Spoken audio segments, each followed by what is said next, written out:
नमस्कार मंडळी, माझ्या सविता किचनमध्ये आपण सर्वांचं स्वागत आहे। तर आज आपण करणार आहोत सोया चॉस पराठा करणार आहोत। तर हे आपलं सोयाबीन आहे। सर्वप्रथम आपण हे सोयाबीन गरम पाणी उकळून त्याच्यामध्ये टाकून ते छान प्रकारे हे केलेलं आहे, उबाळून घेतलेलं आहे। उबाळून म्हणजे भिजवून घेतलेलं आहे 10 मिनिट। आणि पाहू शकतात आपलं सोयाबीन एकदम असं झालेलं आहे, एकदम नरम आणि मऊ शिजलेलं आहे, भिजलेलं आहे।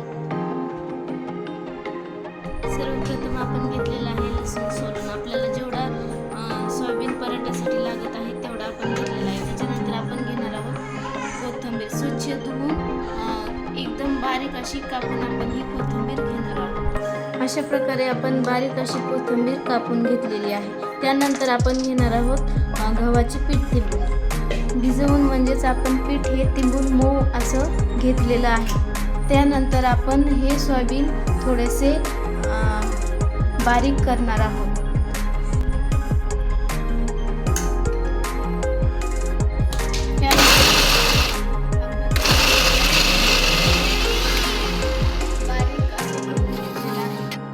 अजून ते बारीक झाले नाही तर आपण परत एकदा फिरवून घेऊया।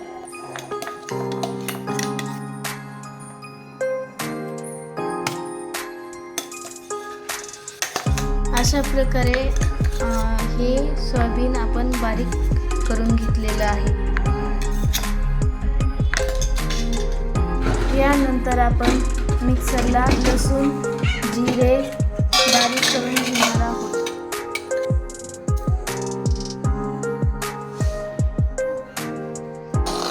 अशा प्रकारे आपण हे लसूण जिरे बारीक करून घेतलेले आहेत। अशा प्रकारे आपण बारीक असा कांदा कापून घेतलेला आहे। हे बघा, कोथिंबीर अशी बारीक करून घ्यायची, सोयाबीन पण, आणि हा कांदा आपण ह्या प्रकारे बारीक चॉप करून घेतलेला आहे। तर आपण आता हा लसूण बारीक केलेला ताटात घेतलेला आहे। तर एवढं साहित्य जमा केल्याच्या नंतर आपण आता गॅसवर कढई ठेवूया।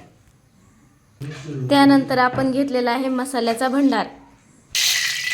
अशा प्रकारे कढई टाकून आपण त्याच्यामध्ये घेतलेलं आहे तेल हे कडक करून घ्यायचं, म्हणजे आपल्या सोयाबीन पराठ्याला चांगली फोडणी बसेल आणि आलू पराठ्यासारखा आपला सोयाबीन पराठा सुद्धा होईल। सोयाबीन पराठा हा शरीरासाठी खूप चांगला असतो। राई, त्यानंतर आपण घेतलेली आहे राई, म्हणजेच ओवा। नंतर जिरे टाकून घेतलेले आहेत आणि बारीकचा कांदा आपण टाकून घेतो आहोत। बारीक कांदा ह्यामुळे कापायचा जेणेकरून तो सर्वकडे पसरला पाहिजे।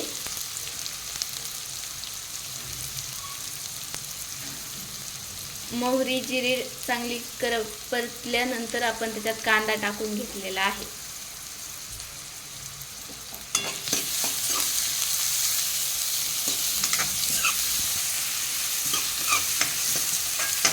अशा प्रकारे फ्राय करून आपण कांदा घेत आहोत। त्यानंतर आपण त्याच्यामध्ये लसणाची पेस्ट टाकत आहोत। बाहेरची न आणता आपण घरच्या घरी लसणाची पेस्ट बनवली तर खूप बरं होतं आणि आपल्या शरीरासाठी चांगली असते। बिना केमिकलची आपली लसणाची पेस्ट आपण त्याच्यामध्ये टाकून घेत आहोत।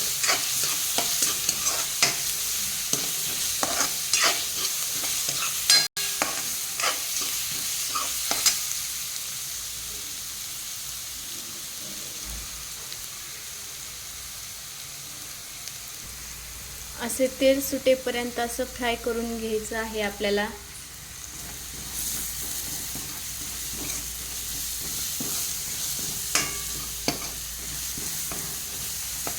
कारण सोयाबीनमध्ये पण विटामिन असतात आणि ह्या सोयाबीन पराठ्यामध्ये प्रत्येक पूर्ण भाजीपाला जातो, त्याच्यामुळं हे शरीरासाठी खूप चांगलं असतं आणि हे प्रत्येकाने नक्कीच खाल्लं पाहिजे। जेणेकरून काही वेळेस असं होतं की लेकरं खात नाही आहेत, असं जर आपण वेगवेगळे पदार्थ जर करून दिले तर लेकरं नक्कीच आवडीने खातात। लालसर रंग कांदा असा परतून घेतल्याच्या नंतर 1 चमचा गरम मसाला, अर्धा चमचा हळद, 1 चमचा लाल तिखट, घरी मळून घेतलेला आहे लाल तिखट, 1 चमचा कांदा लसूण अंबारी,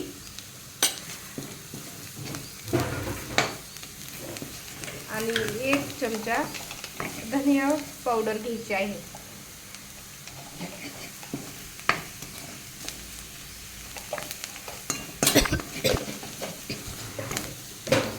थोडीशी कोथिंबीर टाकून घ्यायची आहे मसाले टाकल्याच्या नंतर. मसाले छान पैकी परतल्यानंतर आपण त्याच्यामध्ये कोथिंबीर टाकून घेतलेली आहे आणि यानंतर आपण सोयाबीन टाकणार आहोत. सोयाबीन घेत आहेत बारीक केलेली.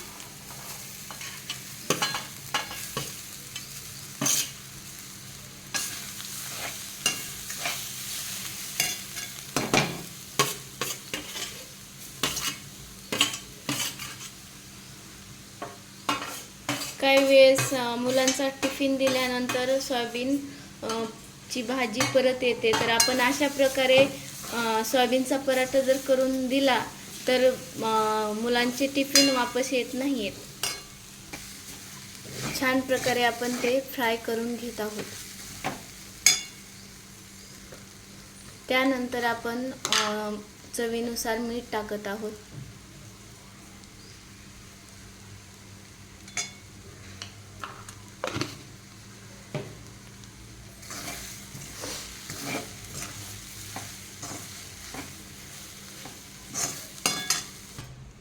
पाहू शकता छान प्रकारे फ्राय झालेला आहे. त्याच्यानंतर आपण वरतून कोथिंबीर टाकणार आहोत.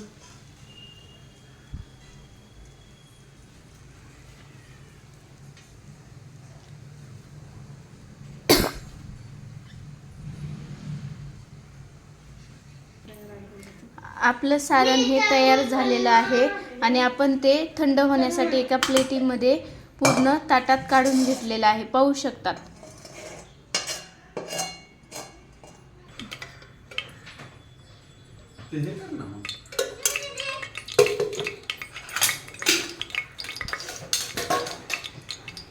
आयुष्य छान प्रकारे मऊ असं पीठ आपण तिळून घेतलेलं आहे.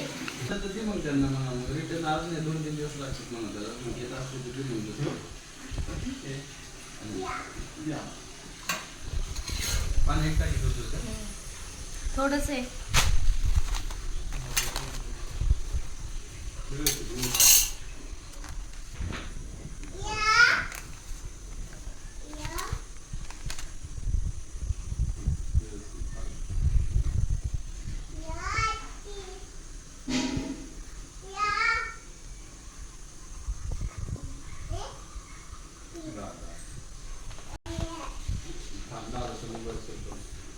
एक मिनिट इथं थांब ना.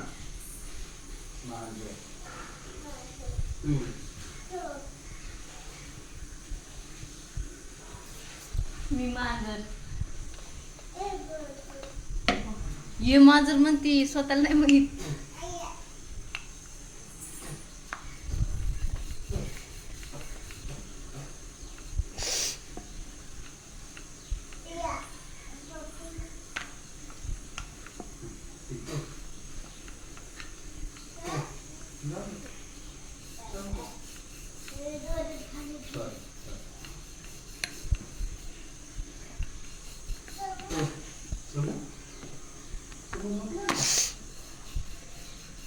जो भांडलं वगैरे होता ना त्यामुळं.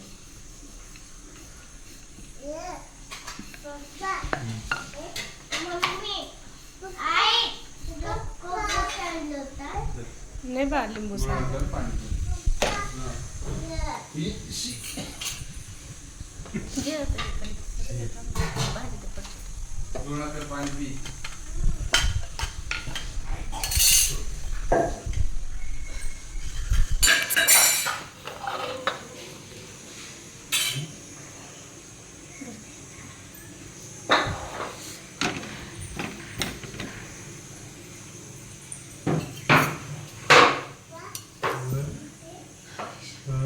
लावलं होतं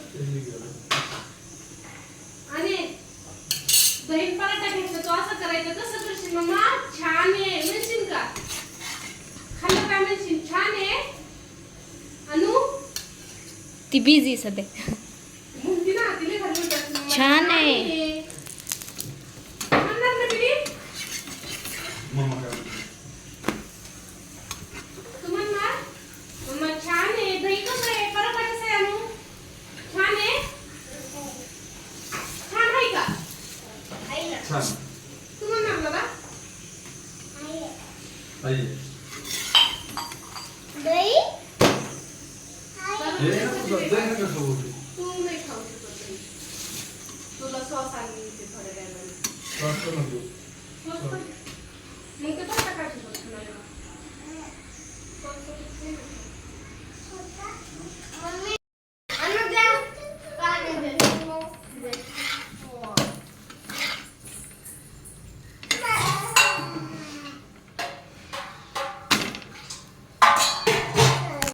कसं आहे हो?